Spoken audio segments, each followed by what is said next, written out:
This is Jonathan Aguilar here for Pro Boxing Fans, joined by Chris Algieri. As you can see behind him, ppv.com is the place for tomorrow's Pacquiao against Barrios fight. You're obviously hosting the exclusive viewer chat.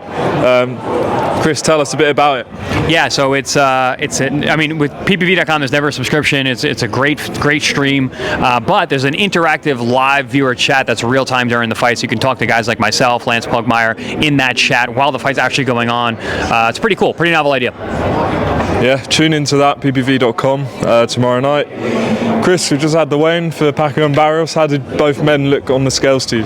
Barrios looked awesome, like super lean. I met him yesterday for the first time. I didn't realize he was so tall. He's actually a couple inches taller than me, wide shoulders, big hands. He's a real welterweight, and I know I'd heard all week that he is the tallest guy Manny Pacquiao's ever fought. I didn't believe it until I met him. He certainly is. He's a big, full-size welterweight. He looked great on the scale. I was talking to his team. They said the weight cut was great. And Manny Pacquiao for 46, he looked good, but he still looks 46. He still looks a little different than he used to. I mean, when I fought him, he was actually shredded to the bone, not an ounce of fat on him, looked strong. So it's a different guy, but that's to be expected. How many rounds do you feel Manny has in him tomorrow? Do you feel like he can take it the full 12, or do you think he needs to get this done within, say, 6? I think the faster Manny starts, the better. If he can get to Barrios early and look to do damage, either by damaging his face or putting him down or actually even ending the fight, I think is his best bet. For 46 years old, the second half of that fight, the 6 rounds for the legs, the 46-year-old's legs, is going to be tough. And we've heard Manny have trouble with his legs in the past. In the Ugas fight, he said the legs were a real issue. A couple other fights along the line, down the line, was also, I think, Juan Diaz, one of the Marquez fights, he was having trouble with his legs. That's not going to get better as you get older. So I think the first half of the fight is the best chance for Pacquiao. In terms of just yourself being around Manny all week, I don't know if you've actually spent as much time since the fight as you have done this week. What's it like just being around a former opponent like this in close quarters? I actually called his fight against Lucas Matisse back in 2017, 2018. I got to interview him for like a fighter meeting, and that was much closer to our fight than this one. So that one was a little awkward. This was not. This was like it was good to see each other. It was good to catch up. I got to interview him on a one-on-one. It's good to see Freddie and his team. So it was all positive, all good. It was a fun interview, and Manny's he's a hard guy not to like. So when he's around, it's usually everyone's in a good mood.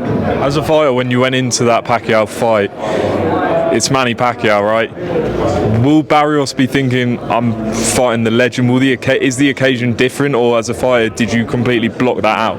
Yeah, so I told this story actually to Mario yesterday when I got to talk to him, and it wasn't a problem for me. I was across the ring, and I knew I was fighting a legend, and I was staring at him. I was like, he's just another man, and I was looking at him. I was like, oh, I'm here to kick this guy's ass. I don't care who it is. But then as soon as he hit me, I was like, yeah, no, this is Manny Pacquiao. I mean, his power was impressive. His hand speed was great. And just his ability to get to the target was out of this world. That's when I kind of realized, like, yeah, this is Manny Pacquiao. He's a legend. He's different. And to this day, I fought a lot of great fighters. He's head and shoulders above everybody, the best I ever fought.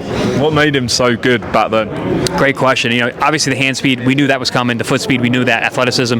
He's got heavy hands, which was a little surprising, but I knew he hit hard. But it wasn't even that. It was his ability to make adjustments on the fly. His awareness in the ring was next level.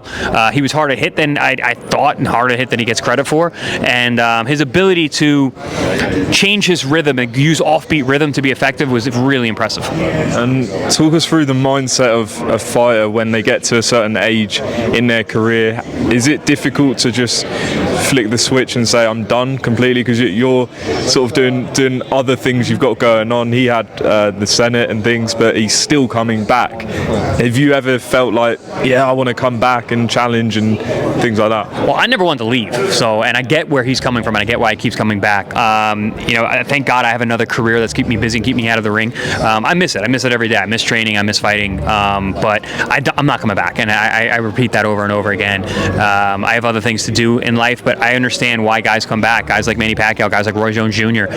There's nothing like fighting, man. It's the meanest, nastiest business in the world, but it's literally the best thing you could ever feel. And for them, if you're chasing that dragon, you're always going to want to come back. Just on the undercard, obviously, Fundora Tszyu rematch. What's your thoughts on how that's going to go? This might be my favorite fight of the weekend, actually, because we have a big weekend of the other cards as well. Tszyu Fundora, they have their history. Their first fight was awesome, bloodiest fight I've ever seen. but it was also a really good action-packed fight. And now there's a lot on the line. These guys are in very different places of their careers right now, and they're both young, they're both fresh, they're both super confident. I think this is a guaranteed barn burner and might steal the show for the whole weekend. You mentioned other fights this weekend, tomorrow night, Usyk and Dubois. What's your thoughts on the rematch? Dubois is a whole different animal now since the last time they fought.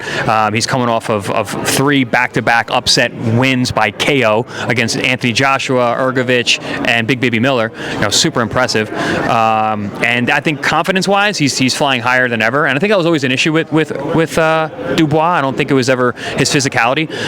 It was what was going on up here. And granted, having all that and the fact that he's a different guy, I still got Usyk winning the fight. I don't see Usyk losing. I don't see him losing to anyone, let alone Danny Dubois, especially when he has that psychological advantage over him that he's already been in the ring with him. I've already beaten you. I've already stopped you. I've made you quit. So I think that's going to hold a lot of weight in this fight. I do think Dubois makes it to the end, though. I think we see a decision, but it's going to be Usyk doing what he does. Last topic. I'm sure you've been asked plenty about this week, but the biggest fight of the year, September 13th, Canelo and Crawford. Do you feel like Terence has the ability to go up 2 weight divisions and dethrone Canelo? I do.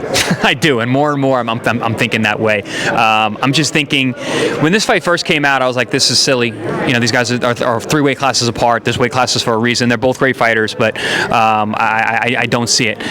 But as we're getting closer, coming off the back of Canelo's last performance against Skull, which was left a lot to be desired, but also just seeing them around each other, and just I'm thinking about the psychology. I've seen Canelo Alvarez beaten mentally, psychologically. I've seen him broken. I've never seen Terence Crawford get bullied, broken, moved in any way.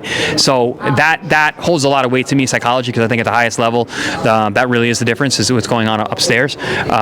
So I can see it. I still probably lean towards Canelo Alvarez, but as we get closer, man, I don't know. That could definitely flop.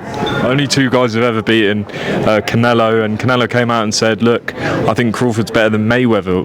Do you think that's mind games? Is he referring to the Crawford that he's facing now? Like, what did you take from those comments? I think that's Canelo being very media savvy and probably actually taking a page out of Mayweather's book. Mayweather did a really good job of talking up his opponents before he fought them, making everyone realize, like, oh, this guy, he's super dangerous, is the best guy I've ever fought, so-and-so, because Canelo said this in the beginning. He goes, that's not a good fight for me, because if I win, I'm supposed to win, and if I lose, it's a terrible, terrible thing for me. So now I think him talking him up and saying, oh, this guy's better than Mayweather, I think is a little bit of a subtle media play that will make his victory, if he is to win, look better. Chris, appreciate your time. Just tell us how everything's going with Inside Boxing Live, your podcast. Yeah, I'm having a great time with Dan Kenobi, Inside Boxing Live. We've got 2 shows a week. We come to all the big fights. It's been going really, really good. And then also working with PPV.com has been fantastic. I've been doing this for 2 years now with them, going to all these big fights, doing the interactive chat, which is growing all the time. So I got a lot of good things cooking. PPV.com is the place to see Pacquiao Barrios tomorrow with Chris Algieri. Appreciate your time. Thank you.